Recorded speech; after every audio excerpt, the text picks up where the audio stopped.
Welcome to Deep Dive. We all want to learn new stuff, right? And we want to do it fast without wading through a ton of fluff. Today, we're diving deep into Tony Buzan's mind map mastery. And the really cool thing about this book is it's written by the guy who created mind mapping, like straight from the source. You ready to unlock your brain's full potential? I am. I always felt like I could be processing information better. So in this deep dive, we're extracting Buzan's essential blueprint for mind mapping. No filler. Just the pure essence of how to think more naturally and effectively. It's like we're getting the cheat codes straight from the game developer.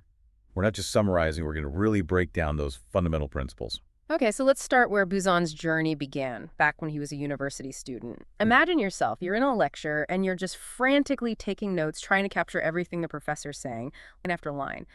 That was Buzan, and he had this growing feeling like something wasn't quite right. That feeling, right? Absolutely. It's like that nagging sense that something's missing. And he noticed the more linear notes he took, the less he seemed to be actually understanding. He went on a quest to find a guidebook for the brain, something on how to learn effectively. It's kind of funny, right? To think there wasn't even a guide on how to use your brain better. Right. Yeah. But the amazing part is this frustration was actually a huge turning point. It was like a spark that ignited this revolution in how we think about thinking. It's so true. That lack of resources drove him to explore this uncharted territory, and wow, what potential it had. Absolutely. Yeah. And he did explore it. Over the next few years, Buzan dove headfirst into a bunch of fields, from psychology and neuroscience to ancient memory techniques and the way we use language. He wanted to figure out how the brain works, what makes it tick. Reverse engineering your own mind. Right. So he's doing all this research, and it led him to this super ironic realization about his own study habits. Remember all those neatly organized linear notes he used to take? The classic student notes. Turns out they weren't just boring. They were actually making it harder for him to grasp the concepts and remember stuff. Buzan actually said he was training himself to be stupid. It's so counterintuitive. Like you think, if I'm studying, I must be getting smarter.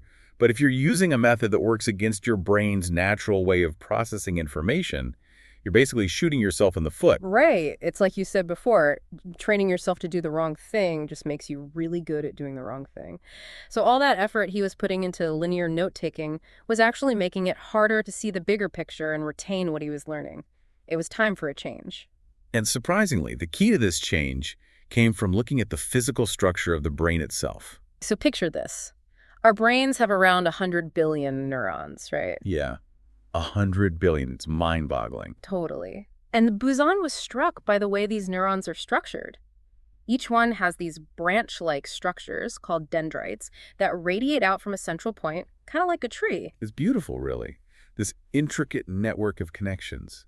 And that sparked this idea. What if our thoughts could be mapped out in a similar radiating model? What if we could ditch those linear notes and embrace a more natural branching way of thinking? That's the birth of radiant thinking. It's Yeah. this concept that our thoughts don't move in straight lines. They naturally branch out, creating a web of connections.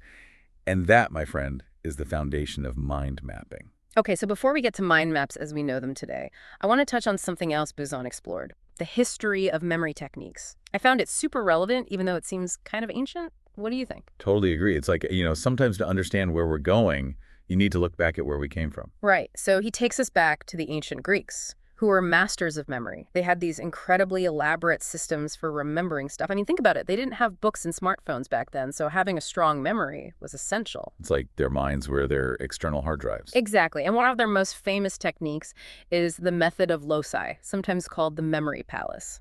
Oh, I love the memory palace. It's fascinating, right? You basically create this mental space, like a palace in your mind, and you place the things you want to remember in specific locations within that palace. You're basically turning memory into a walk through your own personal museum. Right. So later, when you need to recall that information, you just mentally walk through your palace and the memories come flooding back.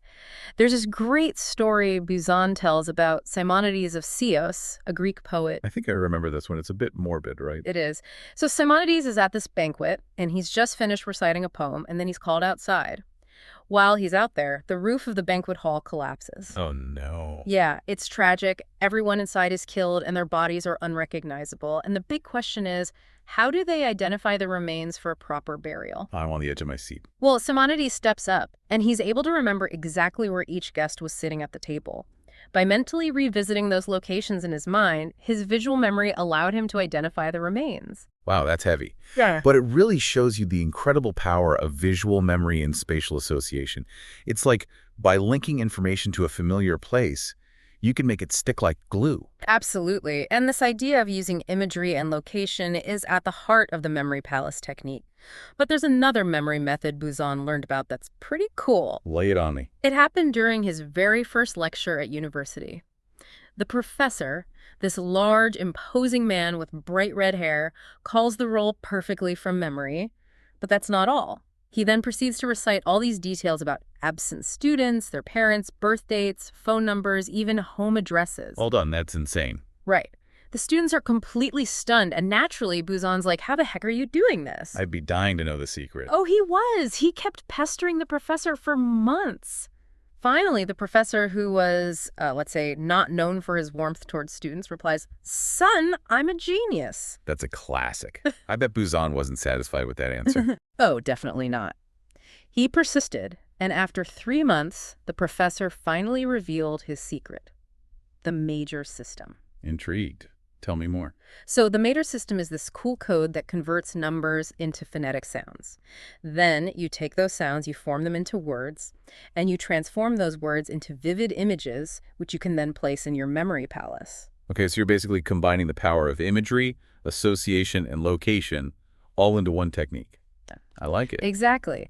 And that's how that professor was able to remember all those details about his students. He was a master of mnemonic techniques. And for Buzan, learning about this system was a major turning point in his journey toward developing mind maps. Makes sense. It's like all these pieces started falling into place. Right. And speaking of mind maps, there's this story that really brings the early days of this technique to life, and it has this fun, unexpected twist that I think you'll appreciate. It involves a student named Jez Moore and the Buzan diagram. Okay, I'm all ears. Hit me with the story. So, Jez Moore, he's struggling in college, not really doing well academically. Then one day, he attends this lecture on a new learning method called the Buzan diagram, which was basically the early version of mind maps. Interesting. So they weren't called mind maps back then. Yeah, not yet. Anyway, the lecture explains this new method where you put the central topic in the middle of the page and then you branch out with keywords and connections, moving away from those long, linear notes that Jez was struggling with. It's like freeing your thoughts from the tyranny of the straight line. Right. And for Jez, it was like a light bulb went off. He was amazed by how simple yet effective it felt. It was a total game changer for him, and he ended up getting advanced degrees thanks to this new way of learning. That's awesome. So it really did work for him. It did. Now, fast forward a few years, Jez is at a rowing club dinner, and the conversation turns to education. He's feeling a little, maybe the drinks are flowing, and he starts passionately explaining to the person next to him how being clever is easy, using these Buzan diagrams. He's even drawing one on a napkin to demonstrate. I love that. It's like he's a Buzan diagram evangelist. He was totally fired up about it. And here's the best part. The person he's explaining this to is Tony Buzan himself. No way. That's amazing. What a coincidence. Right. Buzan is thrilled, of course. To hear firsthand how his methods had made such a difference in someone's life was incredibly rewarding. And Jez and Tony become great friends. Buzan even uses mind mapping to help Jez coach athletes who go on to compete in the Olympics. It's a testament to the practical power of mind maps, for sure. Totally. It's not just some abstract theory. It can have real-world impact. So from those early Buzan diagrams, the method continued to evolve. Buzan experimented with different visual elements like adding arrows, creating specific codes, and using curving lines instead of just straight ones. I can see how those visual tweaks would make a big difference. Absolutely.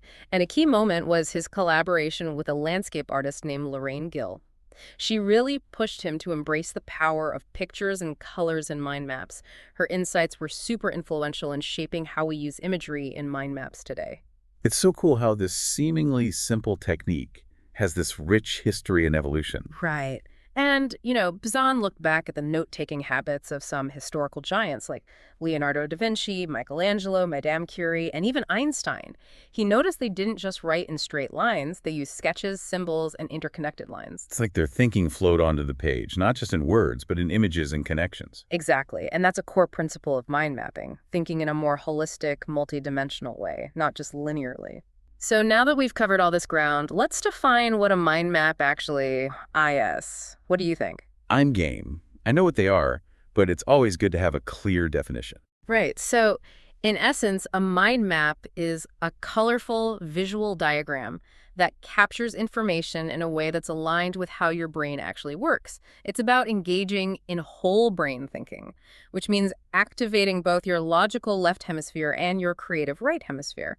It's funny, right? We tend to think of logic and creativity as being at odds with each other, but with mind mapping, they work together in harmony. Absolutely.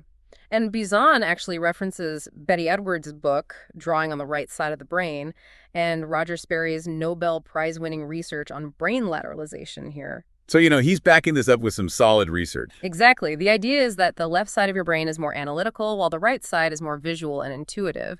And mind mapping harnesses both for a more holistic learning experience. So you're not just memorizing facts, you're making connections, seeing patterns, and engaging your imagination. Right. And Buzan outlines the basic steps for creating a mind map, which are super simple.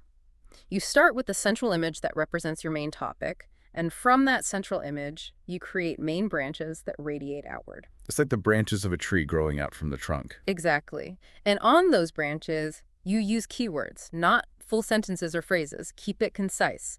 And throughout the mind map, you incorporate color and images. The branches should have an organic, flowing feel, not just straight lines. You can also add arrows and links between branches to show relationships and connections. It's a very intuitive process, really. It is. And Buzan stresses the importance of those visual elements because they help engage different parts of your brain and make the information more memorable. Okay, now let's dive into the key ingredients that make a mind map so effective. Starting with radiant thinking, which we touched on earlier. Right, that idea of thoughts radiating outwards like the branches of a neuron. Exactly. To illustrate this concept, Buzan asks this really interesting question. What is your prime language? That's a deep question. I'm curious to hear where he's going with this. Well, he argues that our prime language isn't words, it's images and sensory experiences. He does this little pineapple experiment where he asks you to just think of the word pineapple. And what pops into your mind? Do you see the letters P-I-N-E-E-P-P-E neatly arranged? Or do you see an actual pineapple? I'm definitely seeing a pineapple, probably on a beach somewhere. Right. And maybe you're even experiencing other sensory details, like the smell of it, the taste, the texture. It's multisensory for sure. And that's his point. When we encounter a concept, our brains don't just think in words. They think in images, feelings, and a whole web of interconnected associations. It's like our thoughts explode outwards, creating this kaleidoscope of connections. Exactly. And that's radiant thinking in action. It's how our minds naturally work, and mind mapping taps into that process by allowing us to express our thoughts in a nonlinear, multisensory way. I'm starting to see how this is so much more than just a note-taking method. It is a way of thinking, a way of understanding, a way of connecting. And another crucial ingredient for effective mind mapping is non-linear organic flow. Right. Ditching the straight lines and embracing the curves. Exactly. Buzan argues that when we think in a linear sequence, like writing a list or taking traditional notes, we're actually limiting our creativity and our ability to easily access and retain information. It's like you're forcing your thoughts into a narrow channel when they really want to flow freely. Right. It's like if you're halfway down a long list, you're less likely to remember the items at the top. But with a mind map, everything is connected back to that central idea in a more natural, organic way. I see what you mean. It's like the information is more accessible because it's not locked into a rigid structure. Exactly. And then there's color, a surprisingly powerful element for learning and memory. Buzan actually shares a personal experience where he simply started using 2 different colored pens in his notes, and it improved his memory by over 100%. Wow, that's significant. I'm definitely going to try that. It's amazing, right? And the reason for this boost in memory is that color engages the right side of your brain, which is more visual and intuitive, while words primarily engage the left side, which is more logical and analytical. So by combining them, you're activating both hemispheres of your brain. It's like you're giving your brain a double dose of stimulation. Exactly. And on top of that, color makes the process more enjoyable. It just adds this vibrancy and life to your notes. It makes them more appealing to look at. And that alone can make a big difference in how much you retain. I can see that. It's like, who wants to look at dull, monochrome notes? Right. And then, of course, we have images, another essential ingredient. Buzan is a big advocate for using both mental and drawn images in your mind maps. He points out that the brain processes images much faster than words. He even suggests that every word is essentially an image waiting to be unlocked.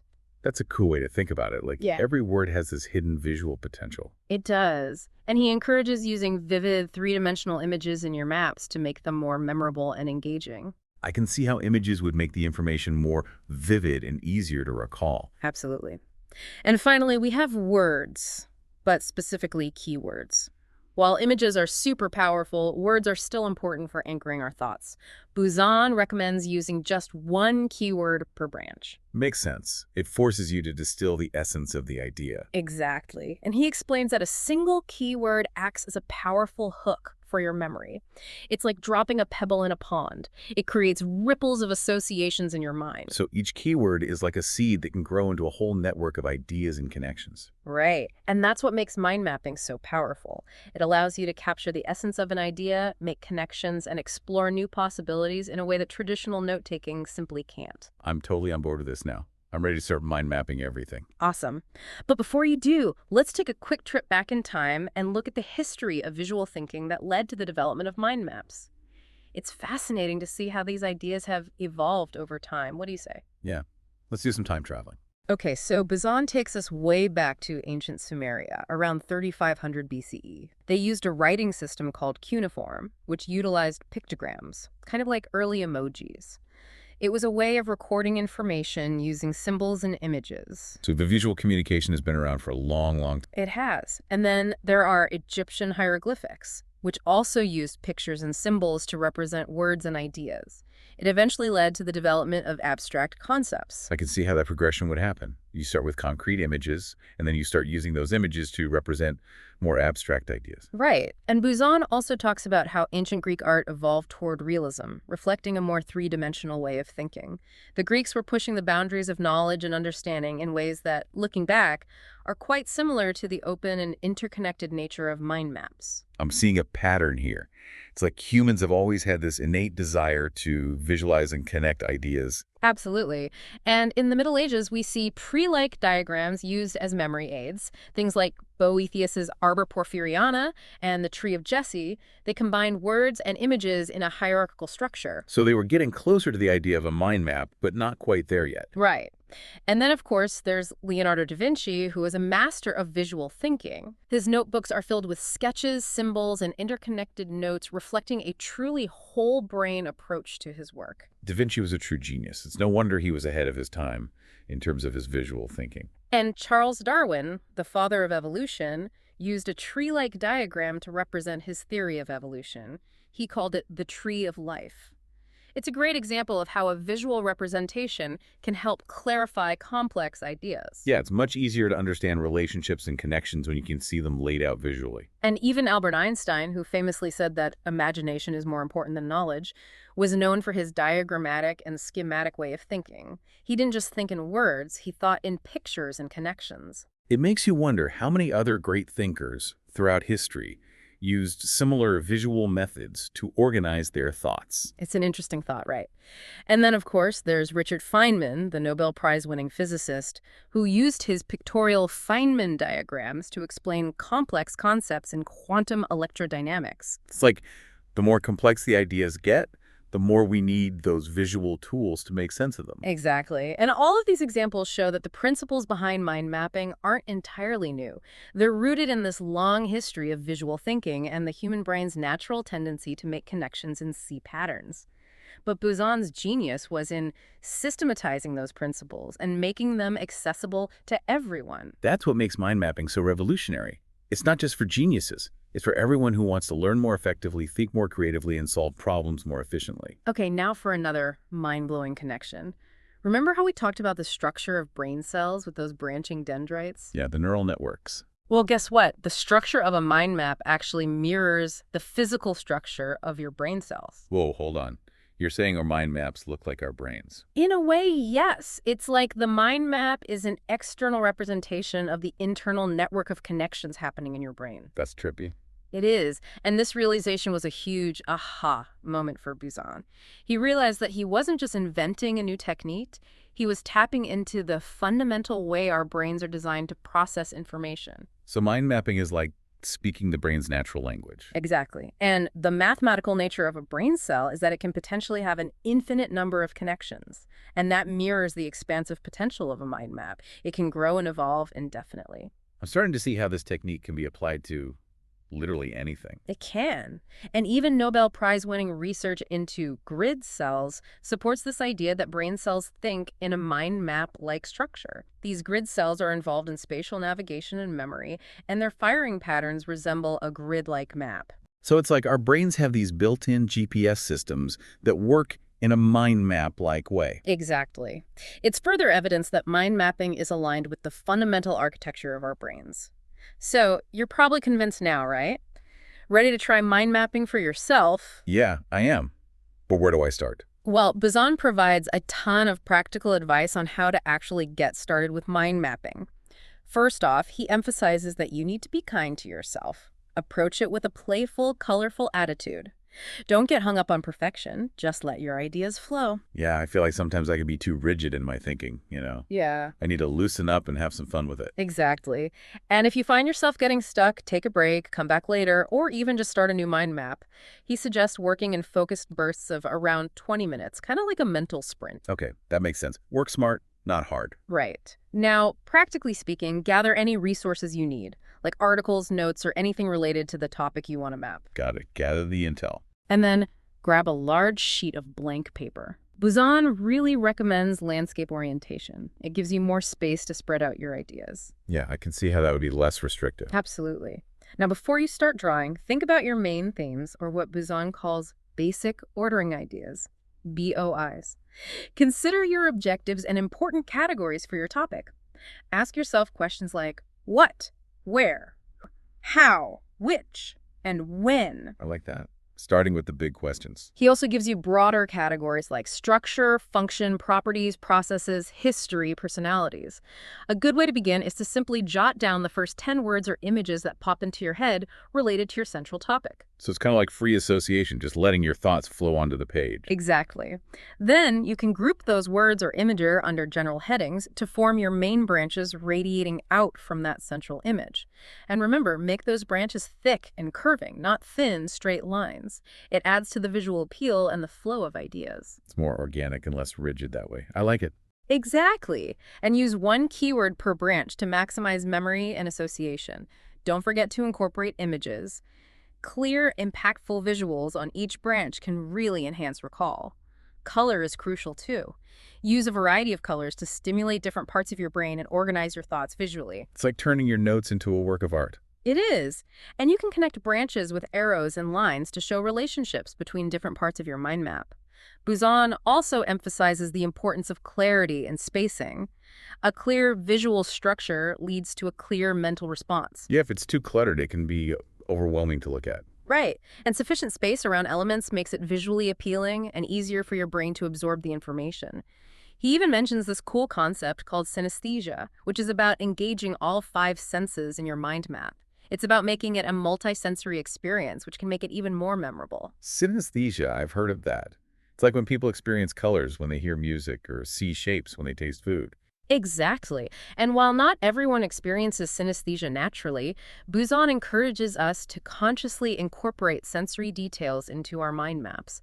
It adds another layer of depth and richness to the experience. I'm definitely going to try that. Okay, now that we've covered the basics of creating a mind map, let's talk about the practical applications. How can you actually use these things in your everyday life? Yeah, let's get down to the real world stuff. Well, Buzan gives a ton of examples. For goal setting, for example, the central image could represent your goal, and then the branches could be the steps involved, your motivations, potential obstacles, and resources you'll need. I like that. It's like a visual roadmap for achieving your goals. Exactly. Hmm? And for weekly planning, a mind map can provide a quick overview of your activities, which is way more effective than flipping through a traditional planner. Yeah, I always feel like those linear calendars just make my week feel so cramped. I know what you mean. And Buzan even uses mind maps for brainstorming gift ideas. The central image is gift giving, and then the branches are for each person, their likes and dislikes, and your budget. It's like a cheat sheet for finding the perfect gifts. It is, not just for personal stuff either. Buzan uses mind maps in business for research, project management, time management, and report writing. It's like this universal tool for thinking and organizing. Absolutely. And in academia, they're super helpful for students for revision and essay planning.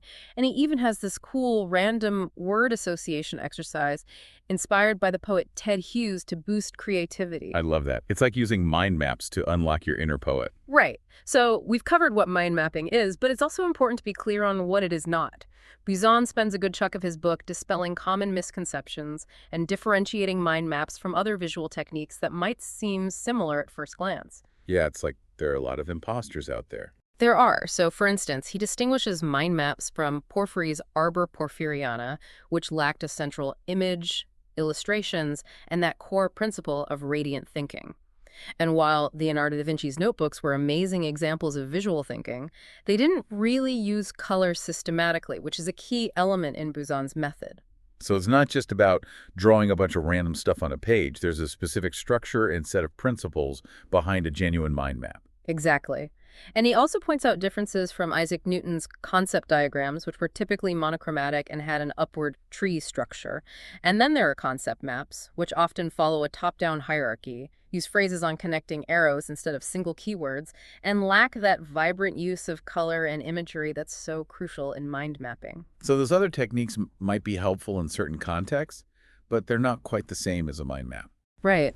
And he also differentiates mind maps from fishbone diagrams, which are more linear and focused on cause and effect analysis. And then there are sunburst charts, which use concentric circles and may not be as effective for stimulating creative thinking. The key takeaway is that genuine mind maps follow those specific laws of mind mapping that we talked about earlier, and those laws are designed to unlock creative thinking in a more powerful way than these other methods. It's about working with the brain, not against it. Exactly. Now, if you try mind mapping and it doesn't seem to be working for you right away, don't give up. Buzan offers some great troubleshooting tips and encouragement. Yeah, everyone learns at their own pace. He suggests rereading the chapter on what mind mapping is not, just to make sure you're not accidentally creating something else, like a spider diagram or something, and make sure you're using color and keywords consistently. It's all about following the recipe. Right. He also addresses the role of fear, which he says is a huge obstacle to clear thinking. If you're afraid to make mistakes or to look silly, you're not going to be able to fully embrace the creative potential of mind mapping. Yeah, you got to let go of that inner critic. And he reframes the idea of messy, colorful notes. He says those notes are anything but messy because they're packed with potential and can have a huge impact on your thinking. They're way more effective than those linear monochrome notes that most of us are used to, which can stifle creativity and understanding. It's like embracing the chaos and finding the beauty in it. And if you're struggling with procrastination, he recommends using mind maps and mini mind maps to break down large tasks into smaller, more manageable steps. That's a great tip. I always get overwhelmed when I look at the big picture. I feel you. And finally, he emphasizes that persistence is key.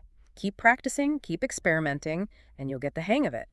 And if you're not comfortable with drawing, he even mentions iMindMap software, which can help you create beautiful, visually engaging mind maps. So there are no excuses. Right. All right, we're almost at the end of our deep dive, but before we wrap things up, I wanted to touch on some more advanced applications of mind mapping and look towards the future of this incredible technique. Yeah, I'm curious about where mind mapping is headed. Buzan briefly mentions using mind maps for things like complex life planning, where you can map out your goals, dreams, and aspirations in a visually engaging way.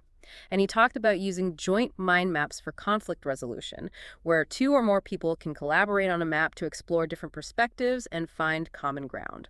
That's a great idea. It's like using mind maps to bridge the gap between different viewpoints. And he talks about using mind maps for language learning, leveraging the power of visualization and association to create links between words and concepts. They can also enhance lectures and presentations, making them more engaging and memorable for the audience. And he revisits that idea of using mind maps for creative writing and poetry, using exercises like random word association to spark new ideas and explore different themes. I'm starting to see how mind maps can be applied to virtually any area of life. They really can. And he even draws connections between mind mapping and the design thinking methodology, highlighting their shared emphasis on visualization, collaboration, and iterative thinking. Design thinking is all about finding creative solutions to problems, so it makes sense that mind mapping would be a valuable tool in that process. Exactly. And he shares this inspiring story of Kate Swaffer, who uses mind maps to live a fulfilling life despite living with dementia. It's a testament to the accessibility and power of this technique, even for people facing cognitive challenges. That's a powerful story. It shows how mind mapping can empower people to take control of their lives and their thoughts, even in difficult circumstances. Absolutely. Now, looking towards the future, Buzan talks about the growing use of mind mapping in education, especially in China, where it's being integrated into classrooms across the country. And he explores the fascinating intersection of mind mapping and artificial intelligence.